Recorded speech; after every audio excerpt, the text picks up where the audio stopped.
now turn to part 1. Hear a woman talking on the telephone to a man about a car he is selling. First, you have some time to look at questions 1 to 4.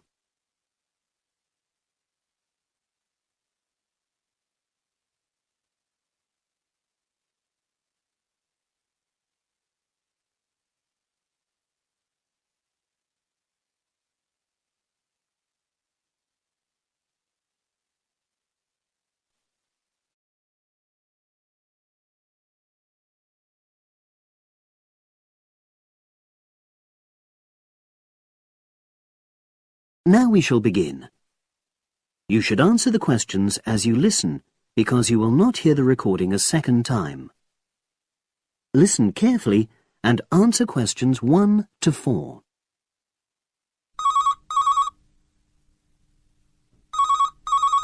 Hello, Brian Park speaking. Oh, hello. I'm calling about the advert in the paper. The car? Yes, the Mini you've got advertised for sale. Oh, yes. I just wanted to find out a bit more information. Of course. What would you like to know? It's my brother who's interested, actually, but he's not in today, so he asked me to call you. Fine. Great, thanks. So, it's a Mini? Yep. And how old is it? Just coming up to 13 years old. And I seem to remember from the ad that it's grey. That's it. Doesn't show the dirt. Absolutely. Anyway, the colour shouldn't be a problem for Jeff. You know, the important thing is the quality. Yes, of course. And what about mileage? With it being pretty old, it's probably over 100,000? Actually, it's 40,000 less than that. 62,000 on the clock. Great. I remember now. I'm confusing it with another ad I was looking at. Right. Pleasant surprise then. Yeah. Have you been the only owner, or was there a previous one? I'm the second one. Before, it was owned by a teacher, who was a very careful driver. Didn't have any accidents. Very good. And what about you? What do you tend to use it for? I haven't used it all that much, mostly for shopping. You know the sort of thing. So not much wear and tear. I'll make a note of that. I know Jeff wanted me to check that. Right. Before you hear the rest of the conversation, you have some time to look at questions 5 to 10.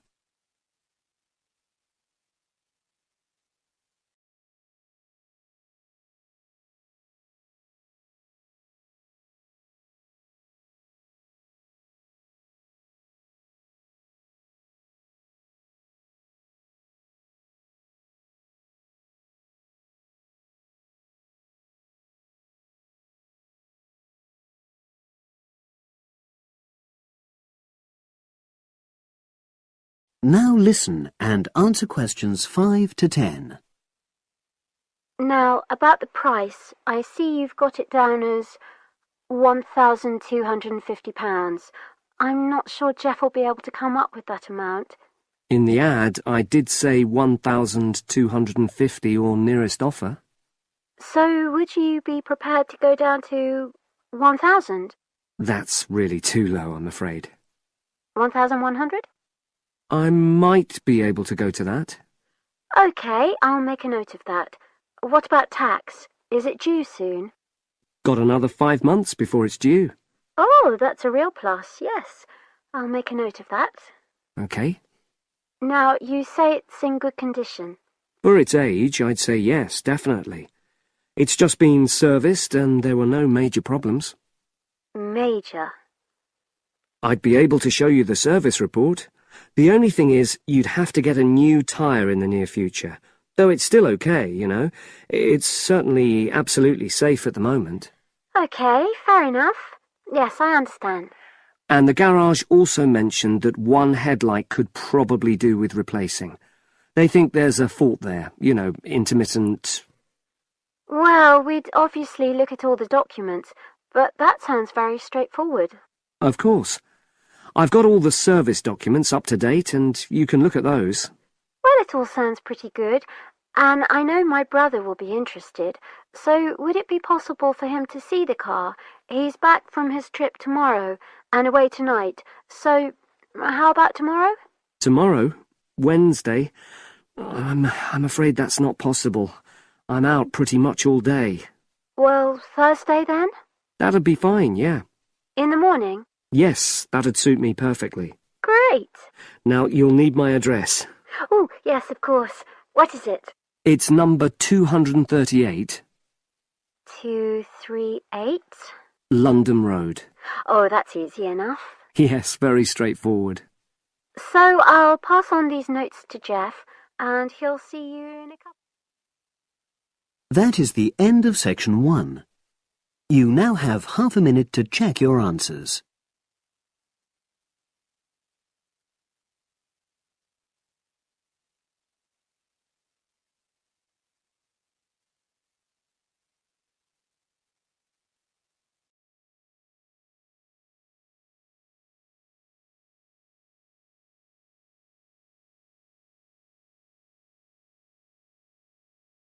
Part 2. You will hear part of a podcast for visitors to the popular holiday region called the Trelaw Valley. First, you have some time to look at questions 11 to 14.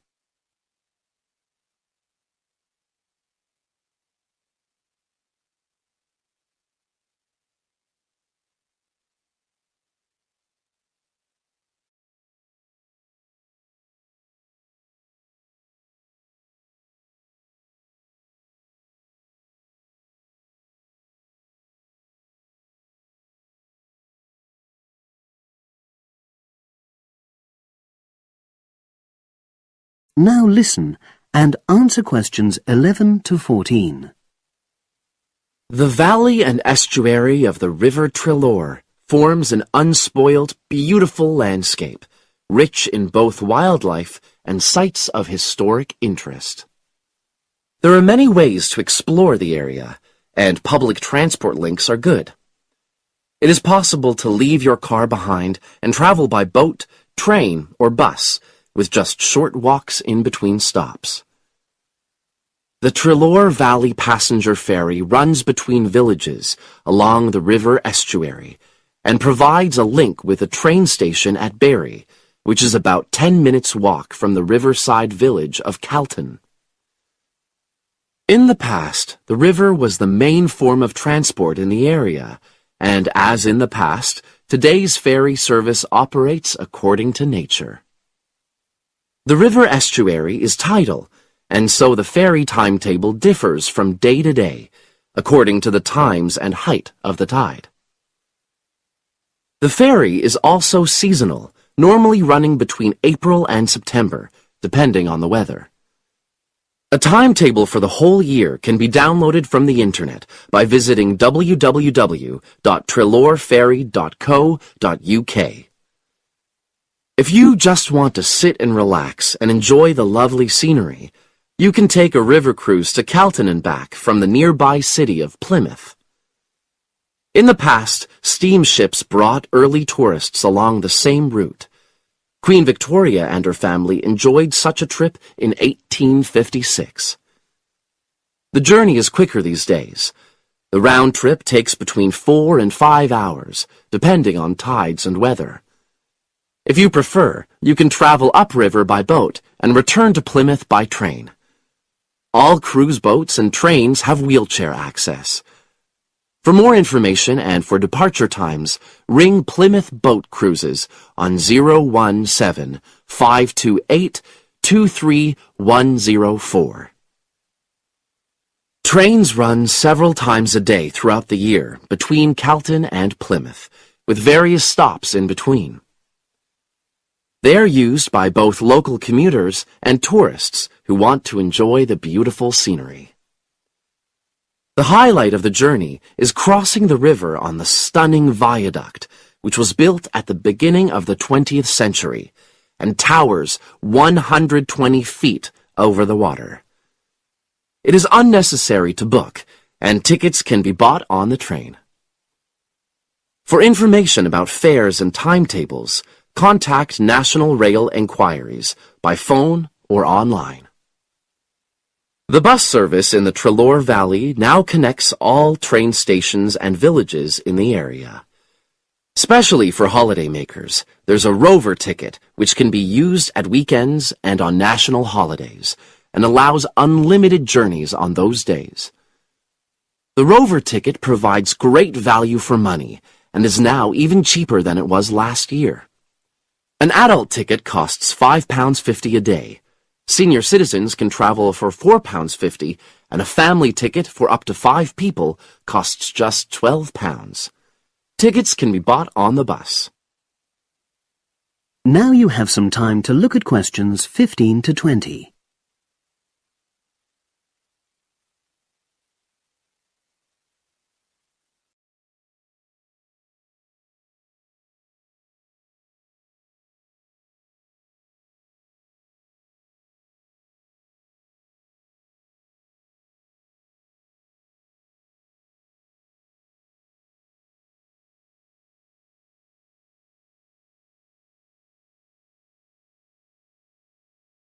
Now listen and answer questions 15 to 20. At the center of the Treloar Estuary area is the historic riverside village of Calton. The main road comes into the village from the south, and for those of you who are arriving by bus, it turns left just before the bridge and stops in the lay-by on the left-hand side. From there, it's just a short walk to Calton's various attractions. If you're arriving by car, you have to leave it in the main car park. Go over the bridge and take the first turning on the right. Then go on until you come to the end of that road. It's the only place to park in Calton, but there's no charge. If you're interested in local history, there's a museum in Calton with farming, fishing, and household implements from the late 19th century. As you come in from the south, cross the river and go straight on the same road until you reach the end. Also, on the subject of history, you can go and see the old mill, which has recently been renovated and put back into use. Turn left before you come to the bridge, then go straight on and then take the first turning on the right. This leads straight there. If you're interested in arts and crafts, there's a potter's studio where you can watch the artist at work. After crossing the bridge, turn left, and it's the second building on the left. Finally, when you feel in need of refreshments, there's a cafe opposite the old boathouse and a picnic area near the mill. That is the end of section 2. You now have half a minute to check your answers.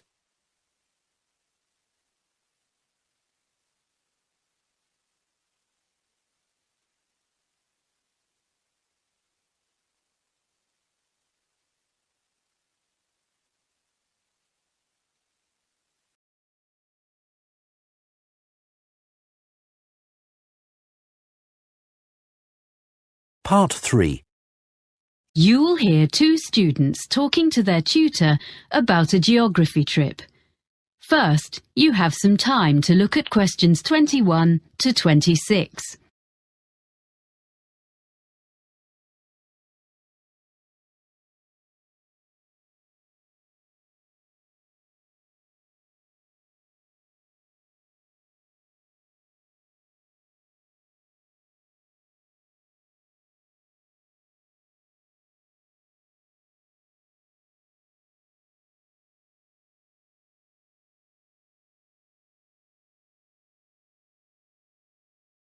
Now listen carefully and answer questions 21 to 26. Now, Stefan and Lauren, you worked together on the assignment for your urban geography course, didn't you? Mm-hmm. I know you made a plan of what you were going to do before you went on the field trip. Did you stick to it? More or less. Okay, so where did you start? Well, first of all, we selected one area of the city to work in. We decided on the centre. And we looked in detail at how it has been developed by doing a survey. Yeah, we did that by walking round and dividing the area into different categories such as residential, commercial and industrial, so we could record land use. We're going to find some maps from 50 years ago and from 100 years ago so we can look at what has changed. Good. So that gives you a foundation. Then what did you do? I was interested in looking at how polluted the city was. I thought that was too general a topic and would be difficult to check. But Stefan persuaded me, and actually it was quite interesting because before we started, we assumed that a lot of the pollution problems would be caused by industry. In fact, most of the industrial development has been on the outskirts. And most pollution is caused by the traffic which passes through the city centre every day. Right. There are 5 major road junctions around the edge of the city, so we set up equipment to check the air quality on each of those 3 times on one day. In the morning and evening, which is when most journeys are made in and out of the city, and at 2:30 in the afternoon. On the same day, we went to the 2 busiest junctions in the morning and evening to calculate the traffic flow into the city. Right. We'll be able to produce some graphs from the figures we collected. Yeah. Presumably you then looked at where all these cars ended up. I thought we should look at why people were coming into the city, whether it was for employment or education or leisure activities. But Stefan thought that would be too difficult. Because most people were in cars, it would be hard to ask them. Yeah. So we decided to spend an afternoon examining the parking facilities available instead. We established the capacity of each car park, and we spent an afternoon counting cars in and out, so we have an idea of how long people spend in the city centre. So, do you have evidence that most journeys are made by car within the city centre? We checked local government statistics to see if that was true, but they were inconclusive. Everything is quite close together in the city centre, and there are wide pavements, so you would expect people to walk from one place to another. So we chose a number of locations and we noted how many pedestrians passed a particular spot. How did you choose where to do that? We stood at 2 places in the business district. One in the shopping area, and the other was in an area where there are more tourists. Right. I thought it was really important to talk to people, so we carried out a survey on how people usually travelled into the city. We asked them about their usual means of transport. We found out that it varied according to why people were travelling. If they were employed in the city, they wanted to get there quickly, but if they were coming in for their leisure time, they didn't mind using the bus. That's all we had time for while we were there. Before you hear the rest of the conversation, you have some time to look at questions 27 to 30.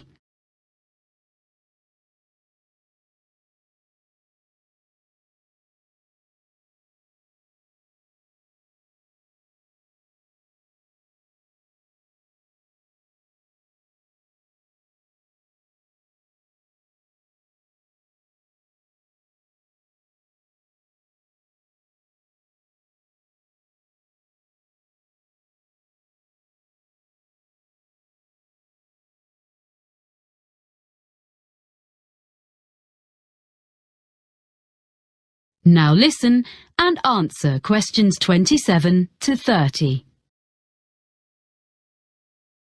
OK.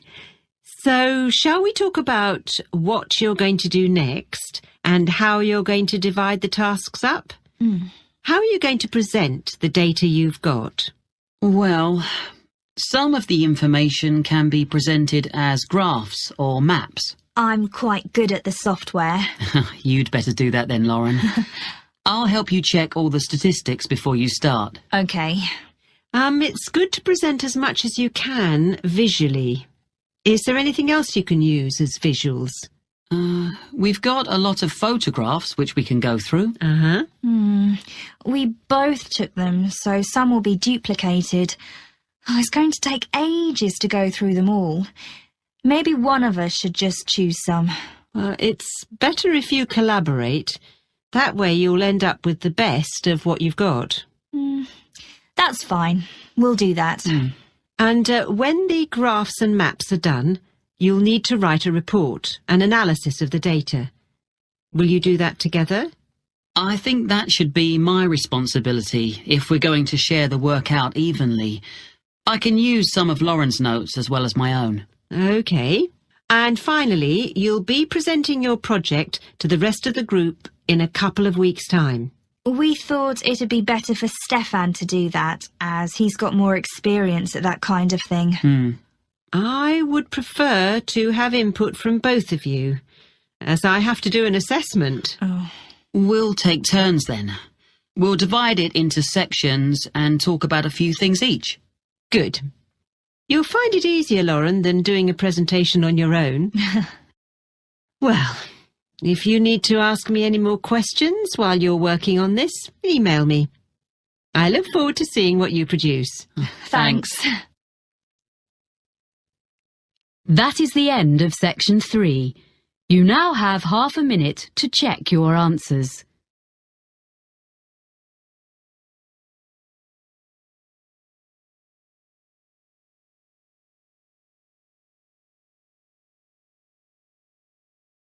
Part 4. You will hear a lecturer giving the beginning of a talk on the history of British pottery. First, you have some time to look at questions 31 to 40.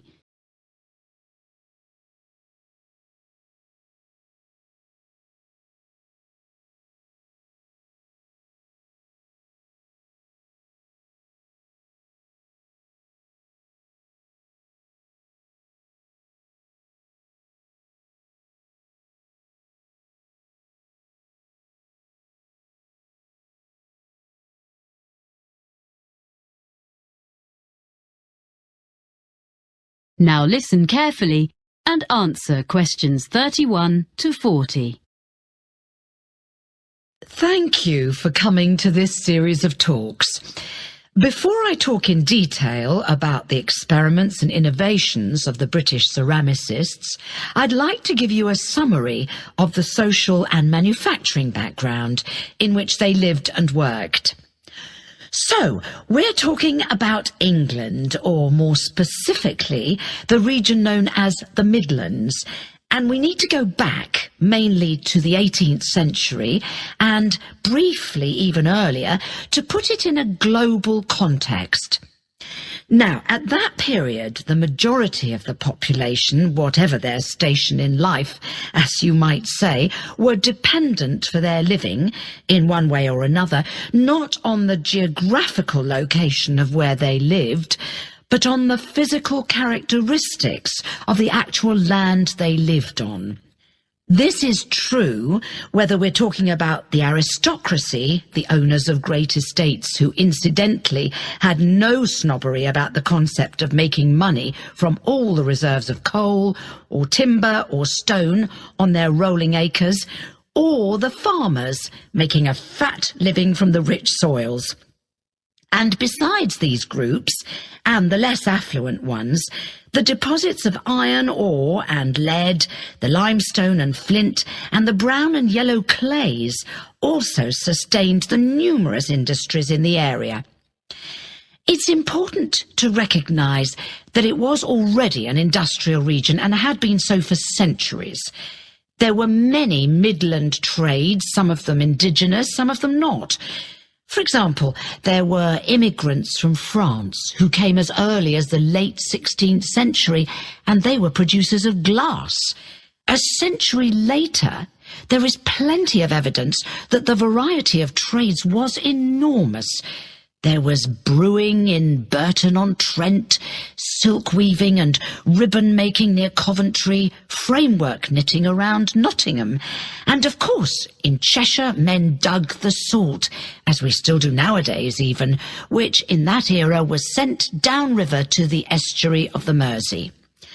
Now, among these well-established trades, one of the oldest of the local crafts was pottery. As you will probably be aware, ceramics has always been a mix of science, design and skill.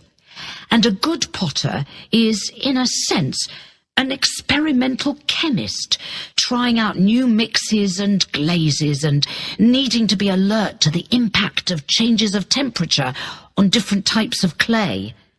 For 200 years, up to the time we are concerned with, potters had been making butter pots and pitchers and patterned plates, using the clay which was plentiful in the area where they lived, in a handful of North Staffordshire villages dotted along the low hills.